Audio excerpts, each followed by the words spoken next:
وہ اس گھر میں پھر نہیں رہی. اس کی اریان ہو گئی. کیا اریان ہو گئی؟ اس کی اصلیت اریان ہو گئی. فقرت جس کو ہم کہتے ہیں، اس کی حقیقت اب اظہار ہو گئی لوگوں کے سامنے، اس کے سسرال کے سامنے، کہ ہمارے گھر میں کون تھی، یہ بہو کیا تھی، ہم کس کو پیٹتے تھے، ہم کس سے زیادتی کرتے تھے، ہم کس کو یہ تھوڑا تھوڑا یہ کھانا دیتے تھے، تھوڑا سا کھانا دیتے تھے. اس نے کتنا برداشت کیا. یہ دوسرا اہم واقعہ ہے جو مشہور واقعہ ہے.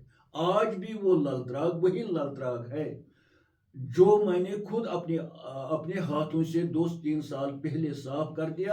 اور درنگبل کے جو لوگ ہیں اس وقت بھی وہاں رہتے ہیں، انہوں نے اس کو تقریباً 50-60 سالوں سے وہ بیکار پڑ گیا. وہ پانی بھی ختم ہو گیا ہے، اور اس میدان میں، اس کیا نام ہے، تراغ میں تمام قسم کی کوڑا کرکٹ ہے.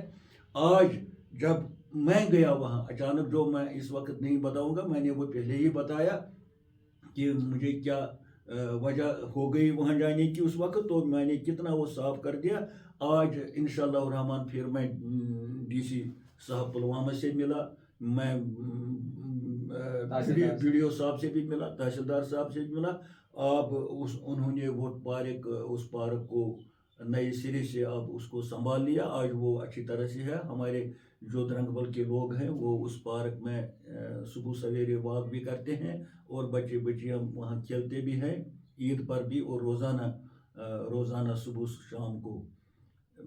کہنا یہ ہے کہ لل دید کا یہ جو تراغ ہے کاغذات کے حساب سے یہ لل دید کے نام پر ہے. آج بھی لل تراغ، لل دید کو اس پر مالکانہ حقوق آج بھی ہے.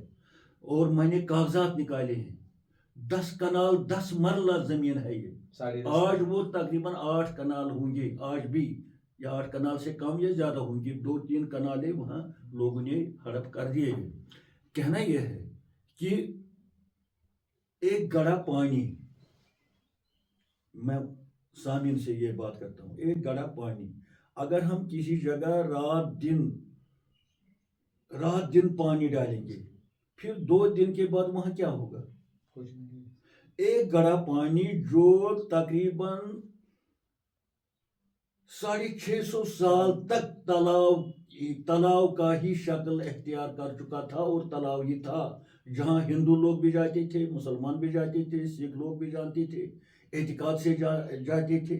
وہاں تبرکن پانی بھی لیتے تھے گھر میں، تبرکن وہاں کچھ نذرانہ بھی ڈالتے تھے. یہ بات قابل فکر ہے کہ پانی کے گھڑے میں اگر ہم 10 کلو پانی ہم مشخص کرتے ہیں، 10 کلو پانی، 20 کلو پانی، 100 کلو پانی، 1 کوئنٹل، حالانکہ کوئنٹل مت تھا. اے میرے سامعین حضرات، غور سے سنو کہ یہ پانی کہاں سے آیا. جو تلاؤ کی 10 کنال زمین میں جو تلاؤ تھا 650 سال، آج تقریباً 50-60 سال سے وہ سوکھا ہوگا ہمارے گناہوں کی وجہ سے. وہ پانی کہاں، 50 سال پہلے پانی وہ کس آسمان سے آیا، کس زمین سے آیا؟ ہمیں آب زمزم جو ہے ہمارے مکہ شریف میں، جو عالمی لیول پر ایک متبرک پانی ہے، جو حاجی صاحب ضرور لاتے ہیں، ہے نا. متبرک تبرک جو ہے وہ ہے آب زمزم.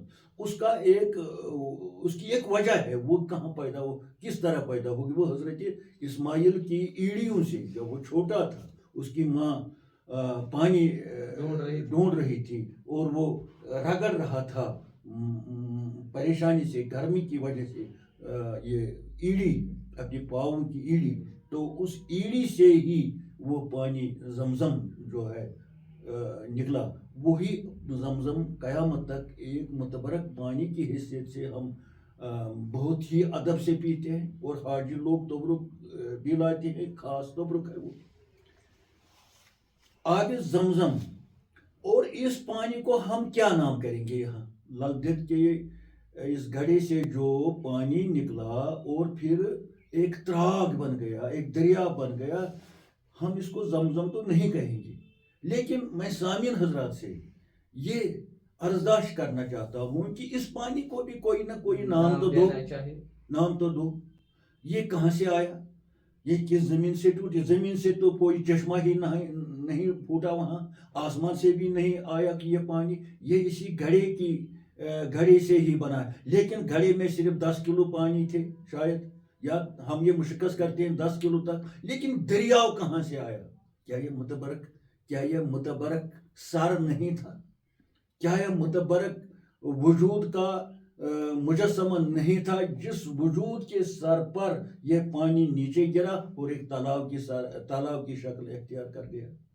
ہمارے کشمیر کے لوگ اعتقادی لوگ ہیں پرانے زمانے سے، لیکن بدقسمتی سے نہ معلوم ہمارے جوانوں کو کون سے ایسے مرشد پڑ گئے، کون سے ایسے استاد پڑ گئے جن استادوں نے ان موسم جوانوں کو، ان شریف طبع جوانوں کو اس اعتقادی راستے سے نکال کر ایسے راستوں پر لگایا جو گمراہ کن راستہ ہے، جو ناقابل برداشت راستہ ہے ان کے لیے، جو مضر راستہ ہے.